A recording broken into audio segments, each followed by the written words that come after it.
성부와 성자와 성령의 이름으로 말씀드립니다.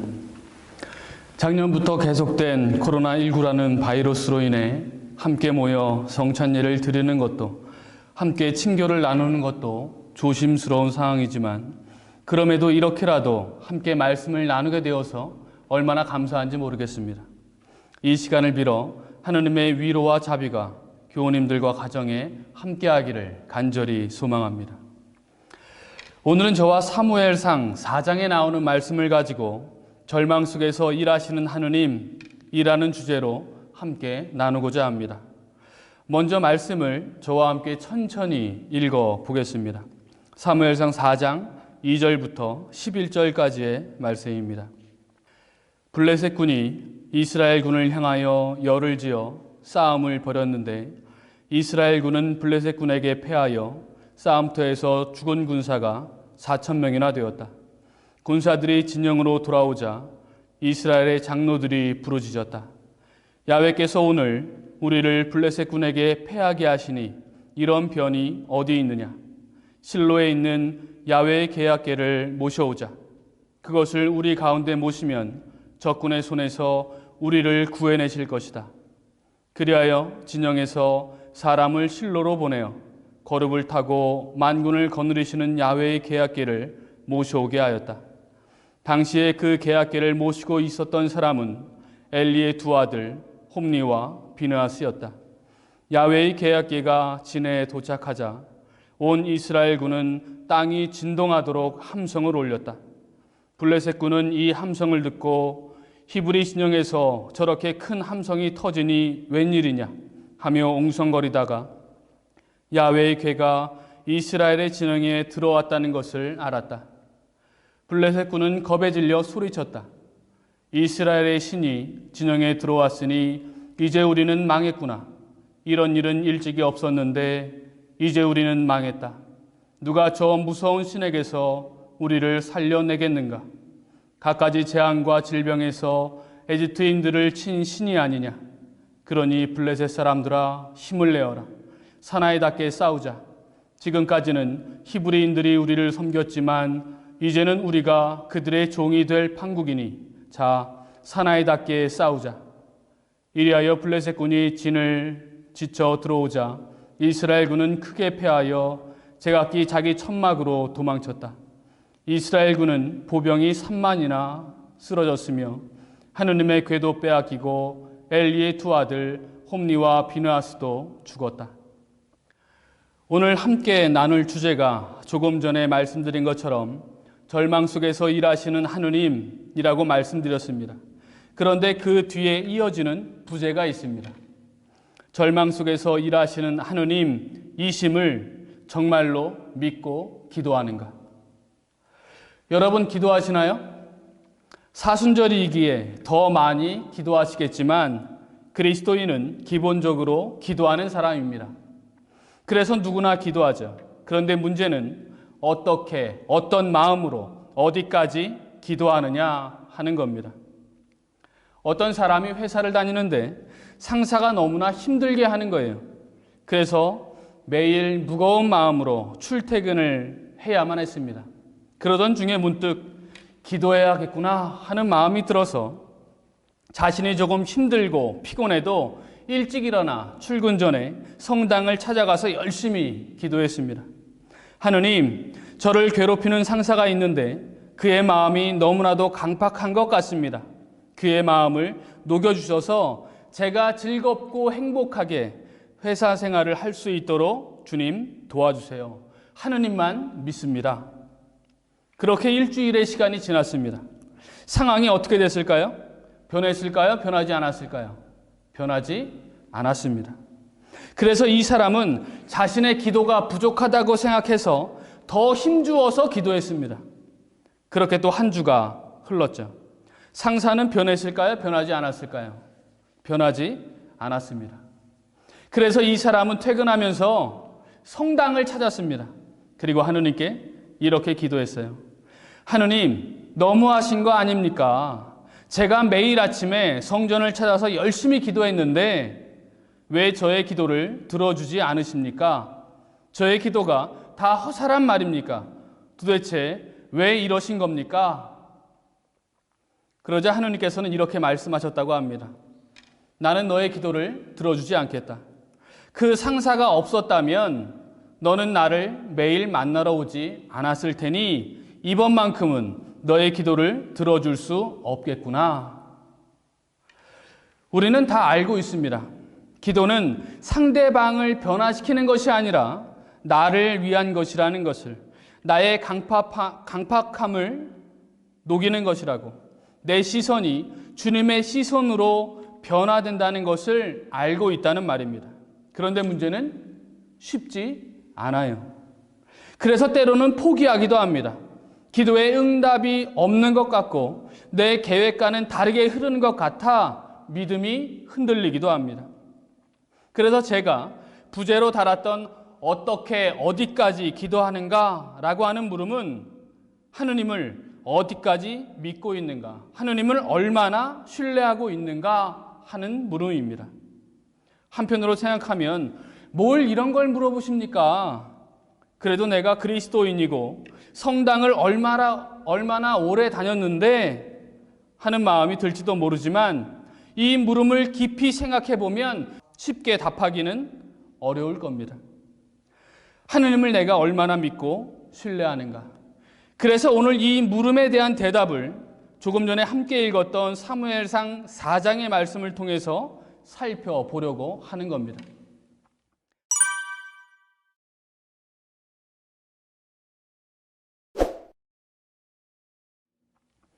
말씀에서 알 수 있듯 당시 블레셋과 이스라엘의 전쟁이 있었습니다. 그런데 이스라엘 군이 싸움에서 밀리게 되는 거예요. 군인들도 4,000명이나 죽었습니다. 그래서 이래서는 안 되겠구나 하는 생각을 한 이스라엘은 하느님의 궤를 모셔오기로 합니다. 그러자 이스라엘의 사기는 하늘을 찌르듯 올라갔고 반면 이 모습을 지켜보던 블레셋의 사기는 꺾이게 됩니다. 블레셋 군도 하느님이 어떤 분이신지 알고 있기에 겁을 먹을 수밖에 없었던 거죠. 다시 한번 8절, 9절에 있는 말씀을 천천히 보겠습니다.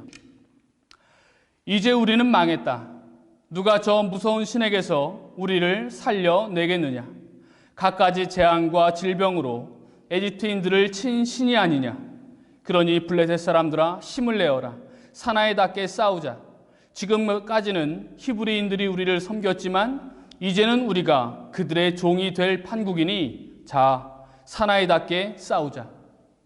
이렇게 외치고 이스라엘과 다시 싸움을 하게 됩니다.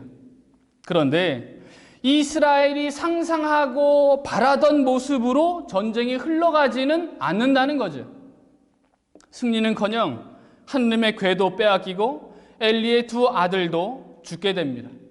죽은 사람은 3만 명이나 되었습니다. 그리고 이 소식을 들은 엘리는 앉아있다가 뒤로 넘어져 죽고 맙니다. 그렇다면 이스라엘이 블레셋에게 왜 졌느냐 하는 거예요. 말씀에서 알 수 있듯 하느님의 궤만 모시고 오면 당연히 분명히 이길 것이라 생각했습니다. 그래서 이들의 사기는 하늘까지 올랐어요. 그런데 이들의 기대와 생각은 무너지고 맙니다. 이 상황을 이스라엘이 어떻게 받아들일 수 있느냐 하는 거예요. 그래서 이스라엘은 하느님이 자신들을 버렸다고 생각하게 됩니다. 때로는 우리 역시 이스라엘과 비슷한 생각을 하기도 합니다. 무언가 내가 기대하고 있는 것을 위해 열심히 하느님께 매달리고 기도했지만 나의 기대대로 이루어지지 않을 때도 있습니다. 더 나아가 열심히 교회를 찾고 예수님을 찾지만 축복과 은혜는커녕 시험과 고난이 찾아올 때도 있다는 말입니다. 그러면 어떻게 해요? 지금 함께 말씀을 보고 계신 분들은 그렇지 않겠지만 어떤 이들은 교회를 다녀서 뭐하나, 예수를 믿어서 뭐하나, 똑같은데 라고 하면서 예수님을 떠나는 이들도 있다는 겁니다. 만약 이런 일이 나에게, 교우님들에게 벌어진다면 어떻게 하시겠습니까? 물론 믿음이 좋으셔서 더 매달리고 더 기도하고 더 교회를 찾으실 겁니다. 왜냐하면 이 시련과 고난을 이겨낼 수 있는 힘을 달라고 청하기 위해서, 그리고 그 힘으로 회복하고 이겨내실 겁니다. 그렇지만 이렇게 생각하는 분도 계시다는 말입니다. 나에게 찾아온 고난과 시련이 나의 믿음 때문이라고, 나의 죄 때문이라고, 기도가 부족하기 때문이라고, 그래서 나를 벌하시는 것이라고. 나에게 찾아온 고난과 시련으로 자신을 자책합니다. 나의 죄, 부족, 믿음 때문이라고, 그래서 하느님께서 떠나셨다고 결론을 내버린다는 겁니다. 이스라엘도 이렇게 결론을 내렸습니다. 사무엘상 4장 22절 함께 봅니다. 하느님의 궤를 빼앗겼으니 이제 영광은 이스라엘을 떠났다. 이스라엘의 가장 큰 충격은 전쟁에서 진 것이 아닙니다. 하느님의 궤를 빼앗겼다는 거죠. 이것을 도무지 이해할 수가 없는 겁니다. 하느님이 어떤 분이신데 이스라엘이 가지고 있었던 기대는 하느님을 모시고 있는 한, 하느님의 궤가 있는 한 싸움에서 질 수 없다고 확신했습니다. 그런데 이 전쟁의 패배로 이스라엘의 모든 기대와 희망은 깨져버릴 수밖에 없었던 것입니다. 에집트에서 엄청난 재앙을 내리셨던 하느님이, 홍해를 가르신 하느님이, 하늘에서 만나와 메추라기를 내리셨던 하느님이 졌잖아요. 이스라엘은 하느님이 자신을 떠났다고 생각할 수밖에 없는 상황이라는 말입니다. 왜 그래요? 이해할 수 없기 때문에, 아무리 답을 찾으려고 해도 답이 없기 때문입니다. 그런데 이런 상황은 우리의 삶 속에서도 늘 일어난다는 사실입니다. 전혀 예상하지 못했던 아픔과 죽음, 예상하지 못했던 실패와 좌절의 사건들이 있습니다. 그리고 이런 아픔 속에 있는 분들을 위로하며 조심스럽게 이렇게 말하기도 합니다. 하느님께서 무슨 뜻이 있으실 거야. 아마 해보셨거나 스스로에게 수도 없이 많이 던져봤던 말일 겁니다. 분명 정답이고 믿음의 말이지만, 그렇지만 상황이 납득되지 않아요. 이렇게 일하시는 하느님이 이해되지 않습니다. 지금 이스라엘의 마음입니다. 하느님의 궤를 빼앗겼다는 것을 어떻게 받아들일 수 있겠느냐는 거예요. 우리는 늘 원인과 결과의 논리로 세상을 살아갑니다. 그래서 하느님도 늘 원인과 결과가 있을 거라고 생각을 해요. 잘못하면 벌하시고 잘하면 상 주시는 하느님이라고 생각합니다. 그런데 하느님은 우리가 생각하는 원리만 가지고 당신의 일을 하시지는 않으십니다. 세상의 상식과 논리와 상관없이 일찍 온 일꾼에게나 늦게 온 일꾼에게나 동일한 자비를 베푸시는 하느님이라는 사실을 꼭 기억하시기 바랍니다. 이와 비슷한 이야기가 출애굽기 3장에도 나옵니다. 이 말씀도 함께 읽어보겠습니다. 출애굽기 3장 1절부터 5절까지의 말씀입니다. 모세는 미디안 사제인 장인 이드로의 양떼를 치는 목자가 되었다. 그가 양떼를 이끌고 광야를 지나 하느님의 산 호렙으로 갔더니 야훼의 천사가 떨기 가운데서 이는 불꽃으로 그에게 나타났다. 떨기에서 불꽃이 이는데도 떨기가 타지 않는 것을 본 모세가 저 딸기가 어째서 타지 않을까? 이 놀라운 광경을 가서 보아야겠다 하며 그것을 보러 오는 것을 야훼께서 보시고 떨기 가운데서 모세야 모세야 하고 하느님께서 부르셨다. 그가 대답하였다. 예, 말씀하십시오. 하느님께서는 이리로 가까이 오지 말아라. 내가 서 있는 곳은 거룩한 땅이니 내 발에서 신을 벗어라 하였다. 모세가 이곳에 왜 왔다고요? 모세가 이곳에 온 이유는 양을 치러 왔습니다. 풀을 먹이기 위해서 온 거예요. 어떤 기대나 열심도 없다는 말입니다. 그런데 이곳에서 하느님께서는 모세를 부르십니다. 모세의 나이는 80이에요. 너무나 잘 아는 것처럼 모세는 어릴 적 죽을 뻔했지만 나일강에서 목욕을 하던 공주에 의해서 건져졌고 궁에서 40년의 시간을 보내게 됩니다. 그러다 살인으로 인해 광야로 도망치게 되죠. 그리고 그곳에서 아내 십보라를 얻고 광야에서 목자로 살아가고 있는 지극히 평범한 사람입니다. 그런데 그런 모세를 하느님께서 찾아가셨습니다. 그리고 말씀하세요. 모세야 모세야 신을 벗어라. 이것은 거룩한 곳이다. 나는 너의 선조의 하느님이다. 내가 에집트에서 고생하는 내 백성들의 울부짖는 소리를 들었다. 그러니 이제 네가 가서 그들을 구해야겠구나. 모세는 어떤 사람이었다고요? 그저 광야의 평범한 사람입니다. 나이 많은 80대의 노인입니다. 모세는 당황했을 겁니다. 모세 입장에서는 어쩌면 하느님 갑자기 왜 이러십니까? 제가 힘이 더 있을 때 에집트에서 한 자리 하고 있을 때 그때 부르셨으면 더 좋았을 텐데 지금은 힘도 없고 모든 것을 포기하고 과거를 다 잊고 평범하게 살려고 노력하고 있는데 왜 지금입니까? 이렇게 충분히 말할 수 있을 것 같습니다. 그런데 불이 어디에 붙었다고요? 떨기나무에. 나무가 탔어요? 안 탔어요? 안 탔습니다. 이 말은 나무가 연료가 아니라는 말입니다. 하느님은 그 어떤 나무에라도 불을 붙일 수 있는 분이라는 것을 말씀하고 계신 겁니다. 모세가 볼 때 희망도 없고 실패했고 아무것도 아니라고 생각할지 모르지만 사실 그 일은 너 모세가 하는 것이 아니라 내가 하느님이 하는 것이라는 사실을 알려주시려는 것이었습니다. 네가 선 곳이 거룩한 땅이다. 거룩한 산을 만들어 찾아가는 것이 아니라 모세가 서 있는 곳을 하느님께서는 거룩한 땅이라고 하는 거예요. 이리저리 걸어 다녔던 그 길, 모세가 그저 양을 먹이기 위해서 지나다녔던 일상의 길이 하느님께서 함께 하시면 거룩한 곳이 된다는 겁니다.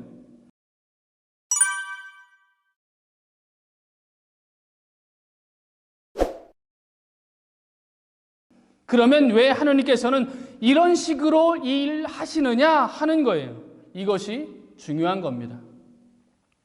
365 통독에 참여하시는 교우님들은 얼마 전에 읽으셨겠지만 사무엘상 5장 6장에 보면 블레셋군은 자신들이 이겼다고 생각했습니다. 즉 자신의 신이 이스라엘의 위대한 신 하느님을 이겼다 이렇게 생각을 했어요. 반대로 이스라엘은 자신들의 하느님이 졌다고 패배했다고 생각했습니다. 왜냐하면 하느님의 궤를 빼앗겼으니까. 그런데 하느님께서는 패배하지 않으셨습니다. 패배한 것 같이 보이지만 지지 않으셨습니다. 이스라엘은 몰랐지만 하느님께서는 블레셋 신 다곤 신전 안에서 당신을 드러내고 계셨다는 사실입니다. 다곤의 머리가 부러졌습니다. 블레셋은 자신들이 이겼다고 생각했지만 일하시는 하느님을 감당하지 못해서 결국 다시 이스라엘로 하느님의 궤를 보내고 맙니다. 마찬가지로 우리의 삶에도 절망은 없습니다. 절망한 것 같이 보일 뿐입니다. 내 자신의 한계 때문에 절망합니다. 내 상황 때문에 절망합니다. 그렇지만 하느님은 아니라고 하십니다. 우리가 잘 알고 있는 라자로의 죽음 앞에 마리아와 마르타는 슬퍼했습니다. 주님께서 여기에 계셨더라면 제 오빠는 죽지 않았을 것입니다. 여기에 계셨더라면.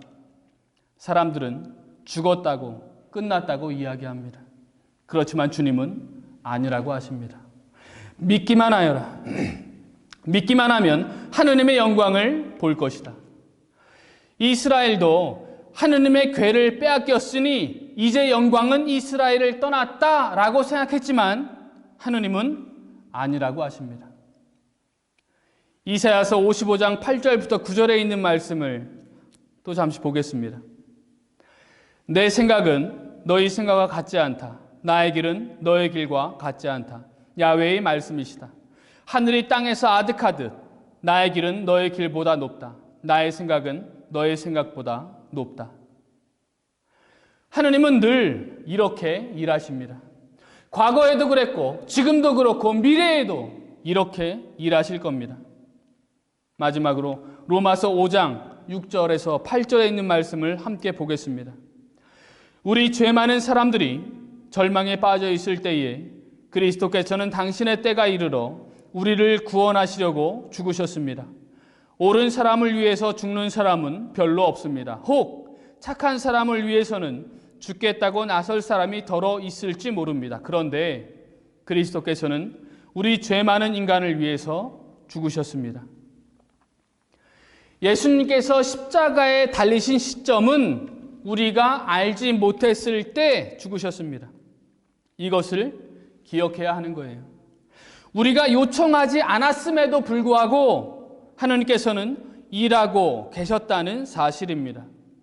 혹시 지금 이스라엘과 같은 시간을 보내고 계시다면 과거의 시련과 고난이 아직 남아서 자신의 믿음을 질책하고 있다면 그럴 필요 없습니다. 하느님은 지금도 여전히 일하고 계십니다. 예수님도 하느님 아버지를 의지했습니다. 예수님께서도 십자가를 짊어지면서 어쩌면 도무지 이해하지 못했을지도 모릅니다. 아버지, 저에게 왜 이러십니까? 납득이 되지 않으셨을지도 몰라요. 그렇지만 이렇게 기도합니다. 그러나 제 뜻대로 마시고 아버지의 뜻대로 하소서. 하느님의 아들이니까 라는 것으로 단정 짓지 말라는 말입니다. 우리 모두는 하느님의 자녀입니다. 하느님의 아들, 딸입니다. 예수님도 철저한 인간의 삶을 사셨습니다. 하느님의 방법이 때로는 이해할 수 없을 때가 많이 있습니다. 그렇다고 해서 자포자기하라는 것은 아닙니다. 하느님께서 다 알아서 하시겠지라고 체념하라는 것이 아니라는 말입니다. 하느님을 믿고 신뢰하며 살아가는 우리의 삶 속에서 때때로 이해할 수 없고 납득되지 않는 상황을 만나게 될 때 포기하지 말라는 말입니다. 시련과 고난 속에서 나를 위해 언제나 일하시는 하느님을 믿고 묻고 기도하라는 것입니다. 이해할 수 없지만 하느님의 뜻과 계획을 믿고 붙들라는 겁니다. 하느님은 우리가 보지 못해도 여전히 일하고 계시기 때문입니다.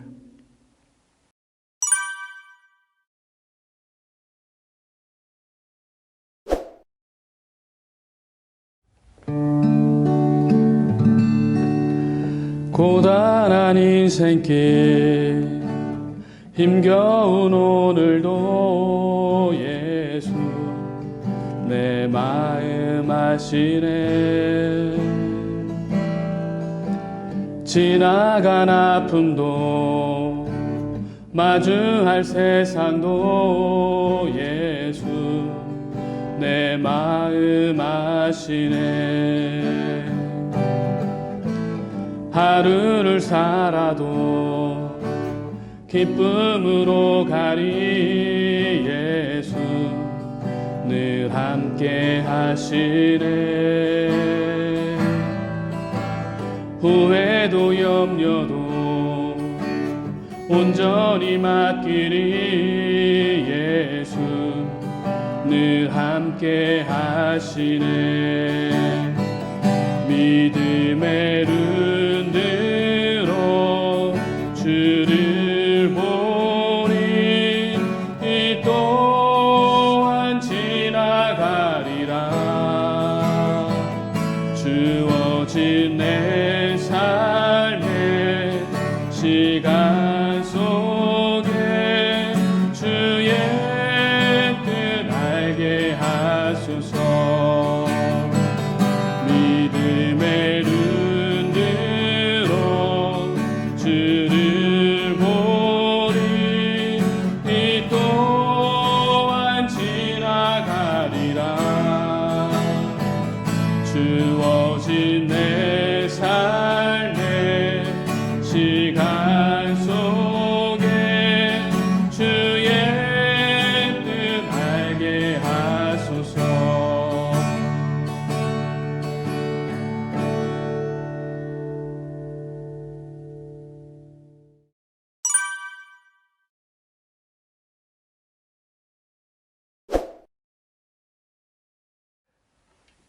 하느님은 이스라엘을 떠나지 않으셨습니다. 떠났다고 이스라엘이 결론 지었을 뿐이죠. 마찬가지로 하느님께서는 결코 저와 여러분을 떠나지 않으십니다. 설사 우리가 절망 가운데 있다 하더라도, 앞이 보이지 않는다 하더라도, 광야를 걷고 있는 중이라 하더라도 내 판단으로 단정 짓지 말고 일하시는 하느님을 믿고 신뢰하며 기도로 나아가라는 것입니다. 하느님의 영광은 저와 여러분을 결코 떠나지 않으십니다. 함께 처음 물음, 하느님을 내가 얼마나 믿고 신뢰하는가에 이렇게 대답했으면 좋겠습니다.